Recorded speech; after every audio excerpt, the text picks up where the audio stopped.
Hello lovelies, welcome back. Thank you. I hope you are doing fantastic. Today is day 17 of the 100 days of putting something up on my shelf. So I've already done some of this before. I've done water glass canning. I've done water glassing before with the eggs. I'm going to do a gallon of that, which is about 3 dozen. And then I'm also going to be canning some pulled pork. So we better get started. It is 6 o'clock at night. I got my kid over at a friend's house, so that's nice. And then I got the other one occupied doing his thing. So let's get this started so we could just roll right along.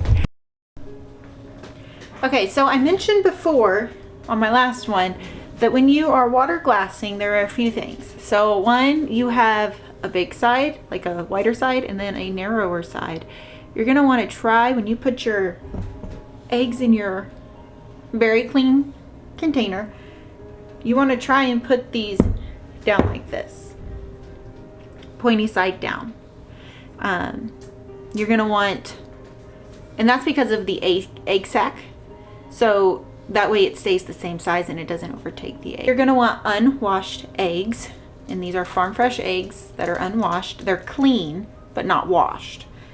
So like I have, you know, when chickens get dirty feet, they'll leave dirty eggs and you don't want those. So you want clean eggs. And you don't want to wash your eggs because there is a bloom on them, and that is a natural coating that allows them to be able to sit on your counter for long periods of time as well. For a while, that coats it so things can't get inside of it and cause all yucky and nasty things and bacterias, and it just keeps it all out. So just a heads up. I like to put mine in first. Some people mix it and then put their eggs in. Since I know that about 3 dozen makes a gallon, I'm gonna go ahead and just make it up without the water and the lime. That way I don't have to get my hands all limey.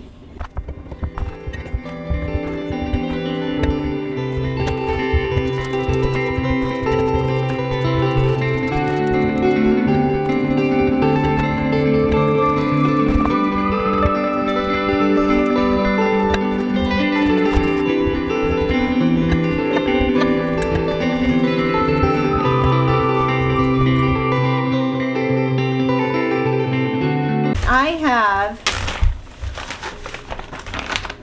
some pickling lime. You can also use hydrating lime, which is something that you would get in like your masonry work whenever you go to pick it up. You can get it in like big bags. Anyways, you're gonna do 1 ounce to 1 quart of water. Turn on my scale.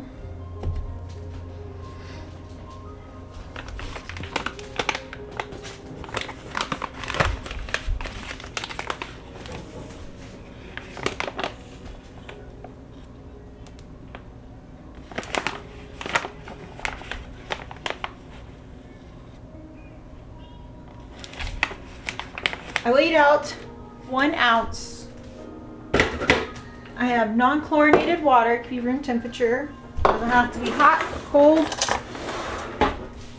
Oh wait, I had a spoon. Don't dirty that one up. Okay, now I'm just gonna dump that in.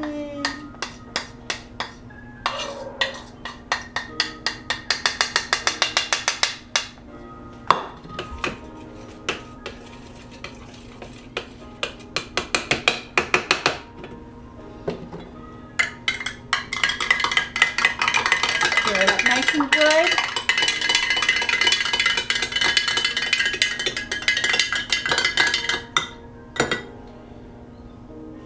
That'll be my wet stirring spoon. There we go.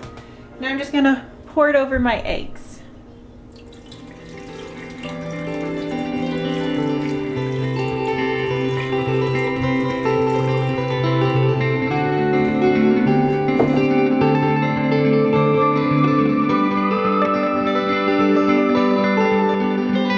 because of the bloom, the lime can't get in. to the egg itself, and then that is how they are able to stay fresh.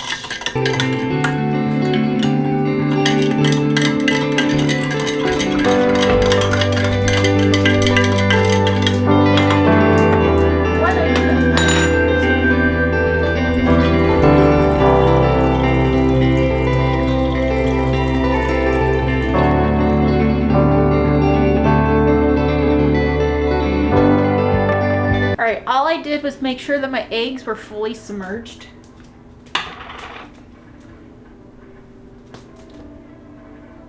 Clean the rim. That way no air is getting in it. Then I'm going to put my lid on.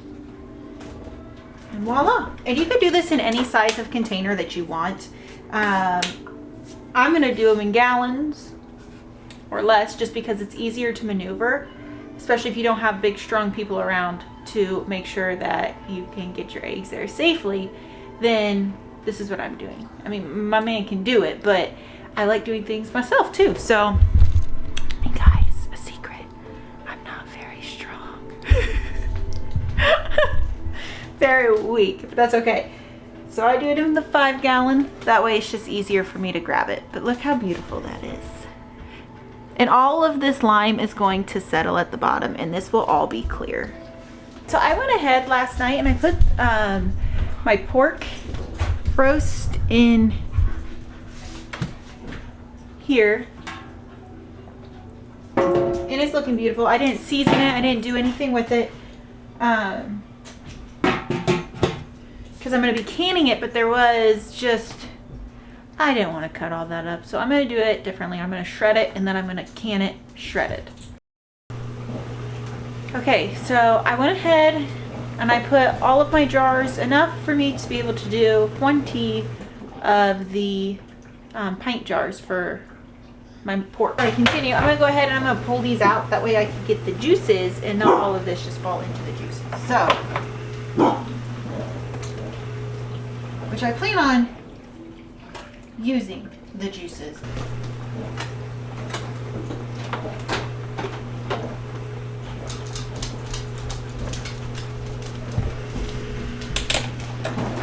All I'm gonna do is I'm gonna go ahead and I'm gonna strain this into my strainer. That way I can use some of these juices. All of this stuff is gonna go to my dogs for a yummy treat tonight. Okay, so I went ahead, put 3 quarts of water into my pressure canner. I'll leave a link in the description about just kind of your basic overall about the pressure canner if you want to know, and the time lapse, like where that is at. But I got 3 quarts of water, and I'm just going to turn it on, and I'm going to add my bottom rack. That way my jars don't break on the bottom. But then I'm going to go ahead. These lids have the rubber seal on them, and they don't have to be boiled to be sanitized anymore. They just need to be, like, the rubber needs to be softened. So that is why we put this on. And I also use the hot water to clean my jar, the rim of my jars. I also forgot to mention that I got 2 of these shoulder bones, and all I'm going to do is I'm going to put them in the freezer, and then I will make stock with them. Like, nothing is going to waste. Even the little bits that I didn't want for the pulled pork to be canned with, I'm just going to go ahead and give that to my dogs and my cats for treats. So literally nothing is going to waste. I also went ahead and I put my kettle on the stove. That way, if I don't have enough liquids to fill these, then I'll have the canner. Normally I like to put my meat the dry method, but that's because it's uncooked, and since I've cooked it, and some of it's pretty cooked, some of it's not, so I'm just going to go ahead and put some water on it because it's not going to be making its own brine as easily because it'll be drier. I already got everything that I need here. Got my debubbler, my metal stick, my magnet stick, and then I got my jar carriers. Oh, and I guess a funnel too. So you're gonna leave about 1 inch headspace. Now I have clean hands. And I'm not packing them too tight, but I'm also not packing it loosely. And you can put as much as you want in here and then fill the rest up with broth if you even wanted to. Like, that would be fine.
So this is the juices that came out, the broth that came out. I'm just going to go ahead and add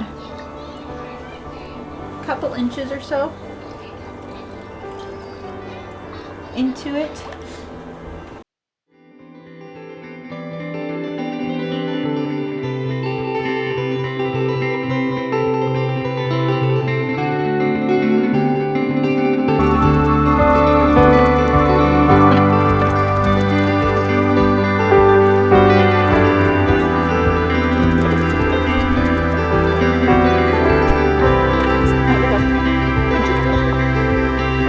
Get my kettle, my very hot water here, and then fill the rest.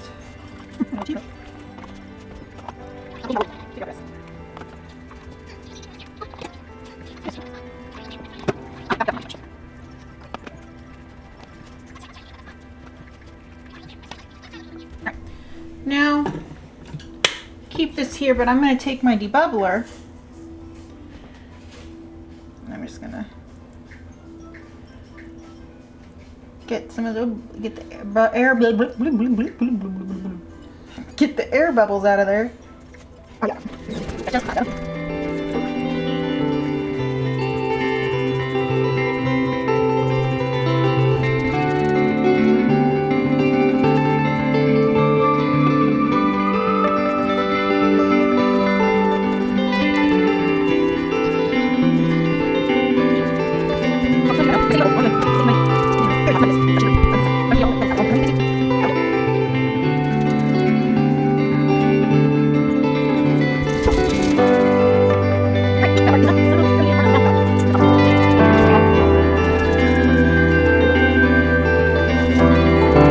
I got a clean towel here, and I'm just going to take this really hot water. You can even use vinegar. You can put vinegar in it. It doesn't really matter. And then you're just going to clean those rims really good. This will affect your seal if it is not clean all the way.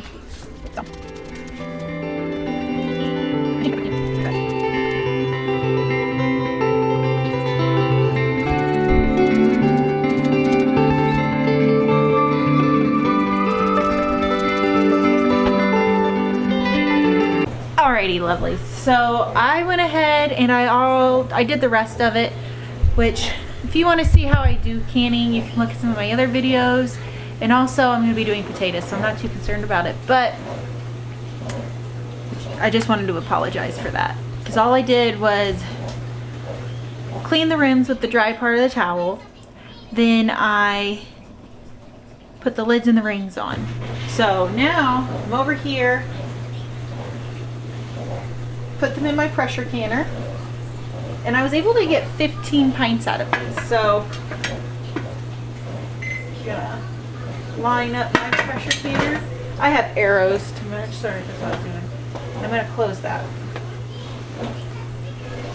just like so.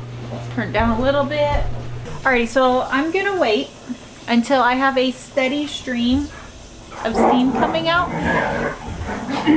And I don't really tell you guys what recipes I'm following, which maybe I honestly should. That way you know that they are reliable sources. But this one that I'm doing is the Homestead Canning Cookbook. This is what I'm doing mine out of, by Georgia Barraza. Sorry if I butchered your name. I'm barely good at my name. Anyways, I'm following her recipe in here. And so, except she says add tomato juice to your wild game. Since I have pint jars, I'm going to be canning these for 75 minutes at 11 psi. Look at your elevation, then you can go on to see what pounds of pressure or psi, because I'm using my dial gauge here and I have to have 11 pounds. So, but I'm going to do that for 75 minutes. Those are my dogs, you guys. They're playing, I promise. It's nothing terrible. Okay, so I wanted to show you a great example about your steamer going for 10 minutes. So it's actually kind of hard to see still, but that is a steady stream for 10 minutes. So all I'm going to do is I'm going to take... What?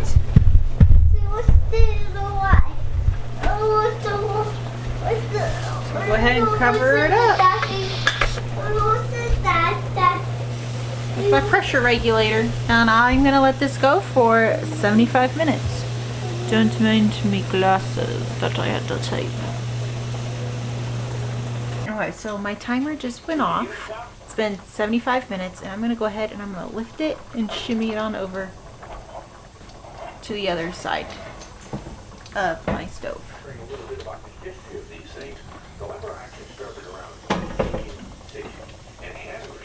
Alright, so this came all the way down to pressure. I let it set for 5 minutes, and then I took off the lid.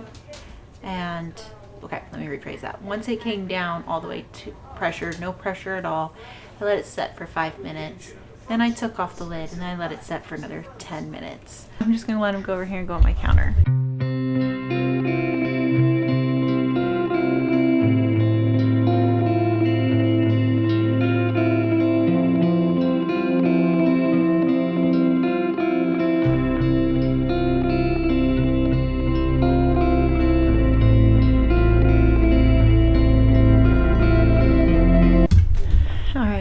So here they are, all in their beauty and glory. I'll bring you down, take a look.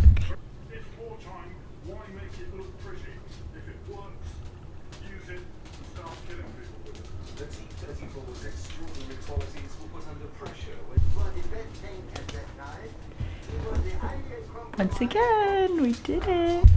So, today we water glassed eggs, canned our meat, and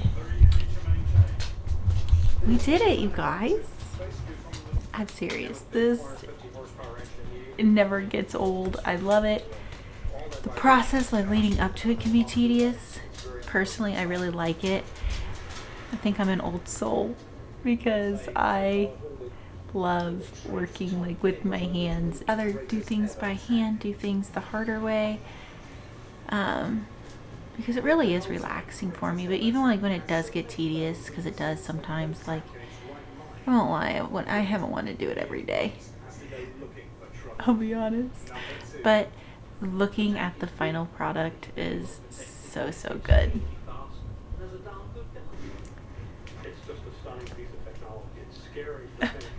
This one was less informative. It was kind of just boom boom boom, and if you want more informatives and you've made it this far off, I'm gonna guess you guys already have watched my informative videos anyways, so I'm not too terribly worried about it. There will be better ones, more. But thank you guys for hanging out with me tonight. I really appreciate it. It's a lot of fun